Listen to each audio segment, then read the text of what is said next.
What do we know about Ishmael from the Bible? Ishmael was Abraham's firstborn son, often living in the shadow of his brother Isaac.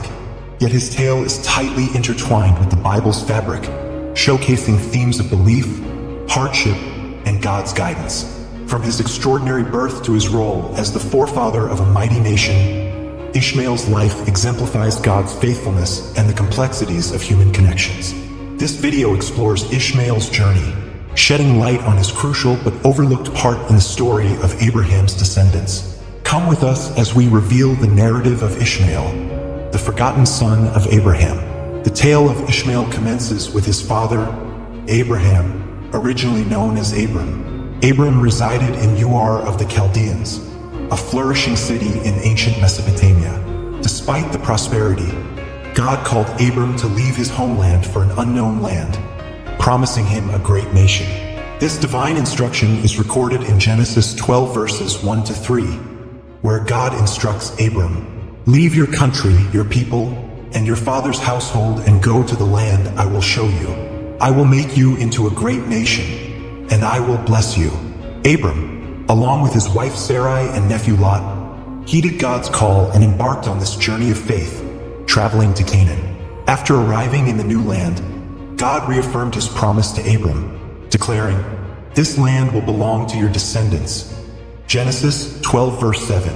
Despite this assurance, Abram and Sarai encountered a major obstacle.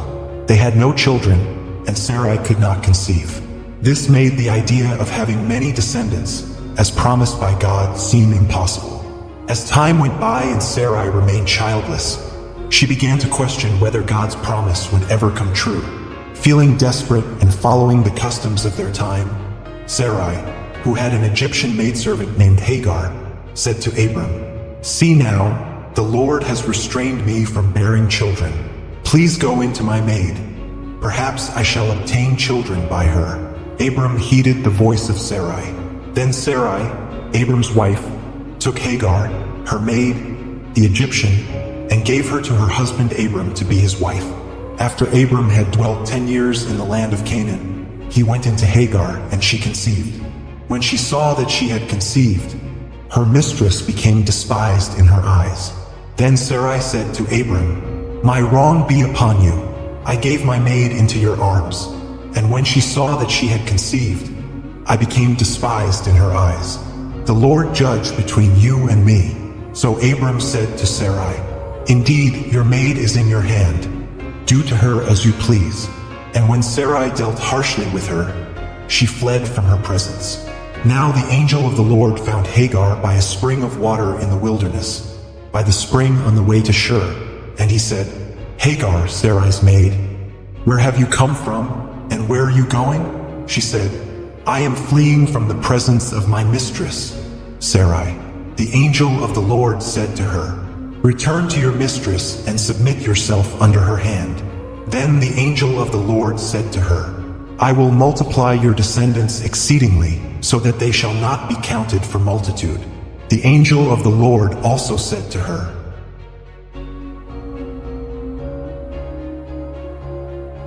"Behold, you are with child, and you shall bear a son. You shall call his name Ishmael, because the Lord has heard your affliction. He shall be a wild man. His hand shall be against every man, and every man's hand against him. He shall dwell in the presence of all his brethren." Then she called the name of the Lord who spoke to her, "You are the God who sees." For she said, "Have I also here seen him who sees me?" Therefore the well was called Bir Lahai Roi. It is between Kadesh and Bered. So Hagar bore Abram a son, and Abram named his son Ishmael. Ishmael means God will hear or God hears. God heard Hagar's affliction and promised that Ishmael would become the father of a great nation. Abram was 86 years old when Hagar bore Ishmael to him. In ancient times, it was common for a barren wife to present her husband with a slave woman who would bear children for her. The woman, not the slave, was to be in charge of the children. Childless Sarai obtained a son by Hagar, and Ishmael was legally the child of Sarai. However, this does not explain Sarai's treatment of Hagar. When Abram was 99 years old, the Lord appeared to him and said, "I am Almighty God. Walk before me and be blameless. I will make my covenant between me and you and will multiply you exceedingly. Abram fell on his face, and God talked with him, saying, As for me, behold, my covenant is with you, and you shall be a father of many nations. No longer shall your name be called Abram, but your name shall be Abraham, for I have made you a father of many nations. I will make you exceedingly fruitful, and I will make nations of you, and kings shall come from you. I will establish my covenant between me and you and your descendants after you in their generations, for an everlasting covenant, to be God to you and your descendants after you. Also, I give to you and your descendants after you the land in which you are a stranger, all the land of Canaan, as an everlasting possession, and I will be their God. God also said to Abraham, As for you, you shall keep my covenant, you and your descendants after you throughout their generations. This is my covenant which you shall keep, between me and you and your descendants after you. Every male child among you shall be circumcised. You shall be circumcised in the flesh of your foreskins, and it shall be a sign of the covenant between me and you. He who is 8 days old among you shall be circumcised, every male child in your generations, whether born in your house or bought with money from any foreigner who is not your descendant. He who is born in your house and he who is bought with your money must be circumcised, and my covenant shall be in your flesh for an everlasting covenant. The uncircumcised male child who is not circumcised in the flesh of his foreskin shall be cut off from his people. He has broken my covenant. God then said to Abraham, As for Sarai your wife, you shall not call her name Sarai, but Sarah shall be her name. I will bless her and also give you a son by her. Then I will bless her, and she shall be a mother of nations. Kings of peoples shall be from her. Abraham fell on his face and laughed, saying in his heart, Shall a child be born to a man who is 100 years old? Shall Sarah, who is 90 years old, bear a child? And Abraham said to God, Oh, that Ishmael might live before you. Then God said, No, Sarah your wife shall bear you a son, and you shall call his name Isaac. I will establish my covenant with him for an everlasting covenant, and with his descendants after him. As for Ishmael, I have heard you. Behold, I have blessed him and will make him fruitful and multiply him exceedingly. He shall beget 12 princes, and I will make him a great nation. But my covenant I will establish with Isaac, whom Sarah shall bear to you at this set time next year. God finished talking with Abraham and went up from him.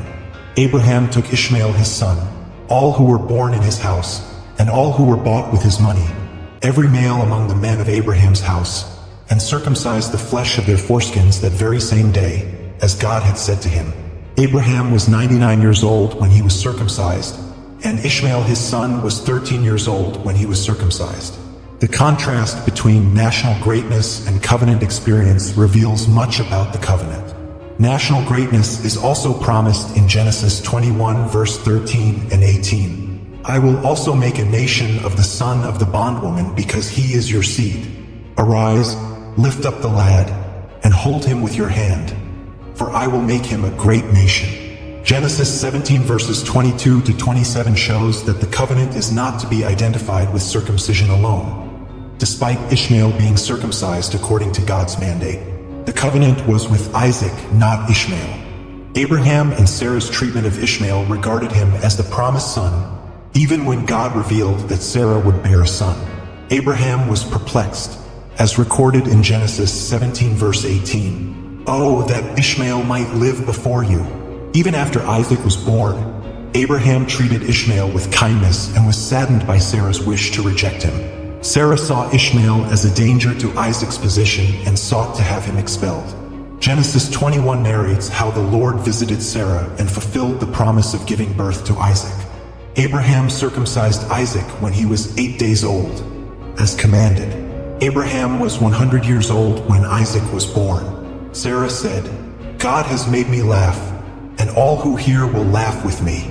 Who would have said to Abraham that Sarah would nurse children?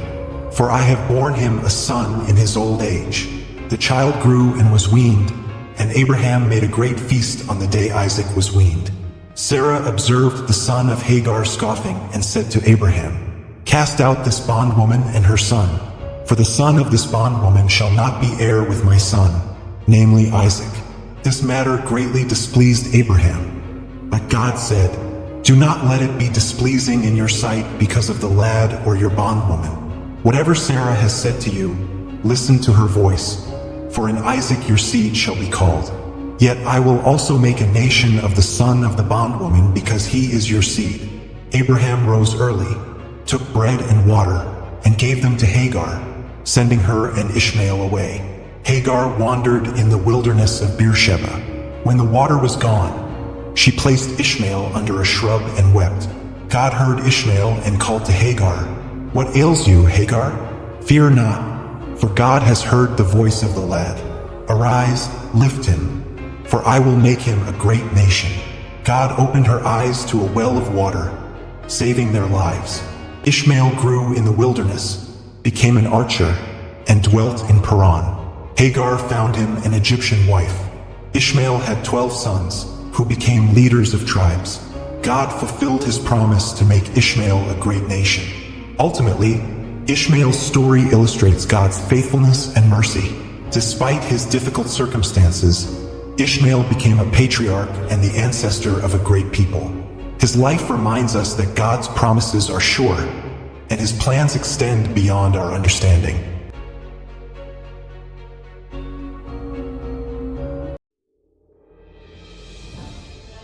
What do we know about Ishmael?